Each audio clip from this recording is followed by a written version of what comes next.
Hello ladies and gentlemen, I am Detective Dark and welcome to What If Deku Had the Clone Army, Part 2. I'd like to first say, I'm going to change a few things about this, Part 1.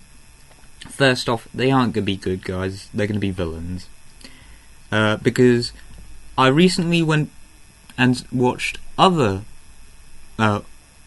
channel that did this concept, and Deku was a hero. So I've decided to change it, change my part 1 to where he's a villain, to where they'll end up being villains. So let's get into it. So as Izuku and Kendo, or Deku and Kendo are running through a forest, Deku obviously clad in his clone armor, he takes his helmet off, and they both sit. They talk for a minute as they hear a voice coming from the shadows.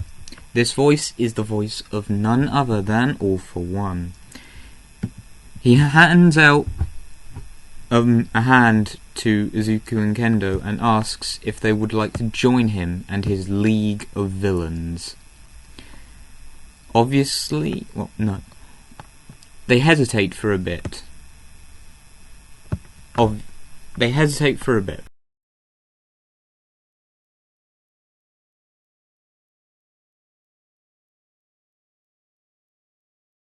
They accept All For One's deal, and a blackish purplish portal opens in front of the three. They enter to see a decently well lit bar with a man who's Misty, or Kirigiri, and a scruffy light blue headed boy, roughly in his 20s, well, early 20s. Kirigiri, Shigaraki, introduce yourselves to the new members of the League. All For One says. Shigaraki, a bit confused, however, has a little disdain for them, thinking he was going to be the only one in the League, and Kirigiri happily accepting them into the League and welcoming them.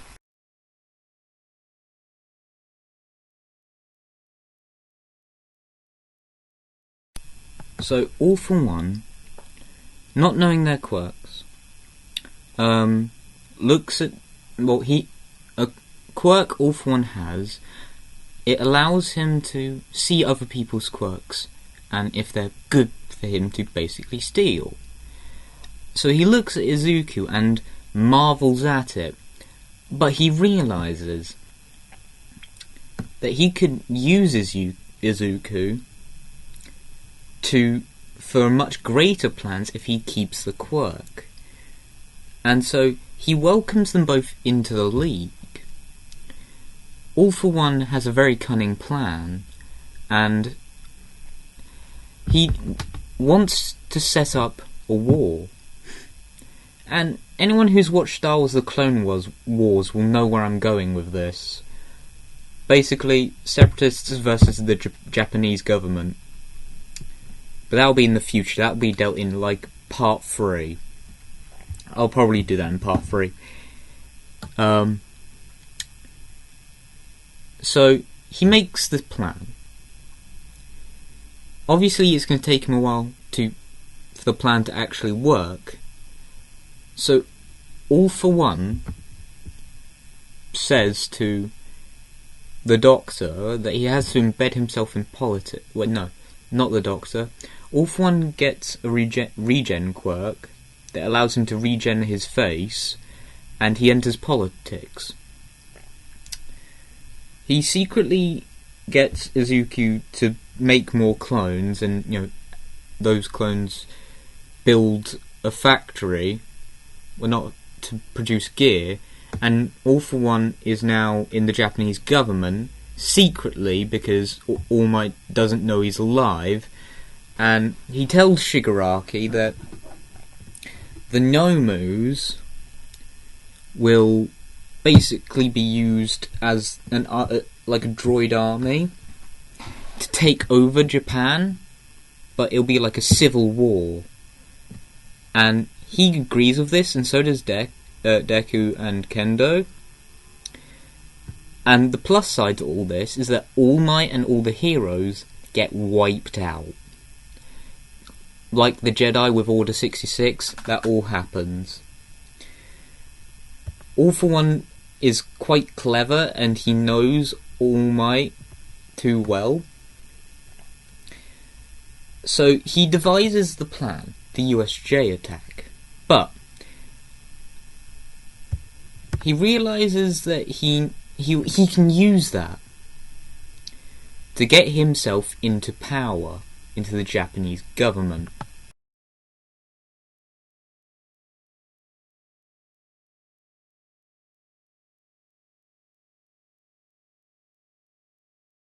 We fast forward a bit to when, All For One, in the shadows, has called upon every villain to take arms against Hero Society and form the Separatists under Shigaraki. He is quite happy that he's being given command, and sets up basically the current league in the anime, or in the manga, depending on which one you view, are his generals of the Separatists. And they plan on seceding after the USJ attack. All For One wants the heroes to use the clone army, but he wants them to trust them over like a period of maybe 3 to 4 years of constant fighting. All For One walks over to Deku and asks how many clones does Deku have, and he responds with, "I have 1,000,000 more, and 3,000,000 on the way." All For One grins at this because, knowing the amount of Nomus he has, he's obviously going to have to engineer a bunch of stuff for Japan to win, but he plans on using the USJ attack to get himself into power. The day arrives of the USJ attack and everything goes as normal, except that with the USJ Nomu there's a bunch of weaker Nomu that are basically like the B1 battle droids, but just Nomu. They get defeated by All Might, and Shigaraki officially secedes, and the Separatists are born. All For One made up the fake name of Hisashi Midoriya, just so he could get into government and power, and he wins. He's granted emergency powers to rule over Japan. Well, not to rule over it, but to lead it through war. And he announces the clone army. And the first days of the war, the first day of it, Izuku and the 501st are sent to UA. The students marvel at the clones, only for a little bit, as Aizawa rushes to Izuku. He asks why troops are being put here, as Izuku responds, "You're generals now. You have to fight in this war. Go there now. You're being deployed to Hosu. A separatist incursion is happening there. Take these men. They'll be your troops for the rest of the war. Now go." A bunch of stuff happens after this. Stain is gunned down by the clones as he's not gunned down. Stain joins the Separatists and becomes basically the General Grievous figure for this what if, and he's a little mad at some points, and I'm going to end this.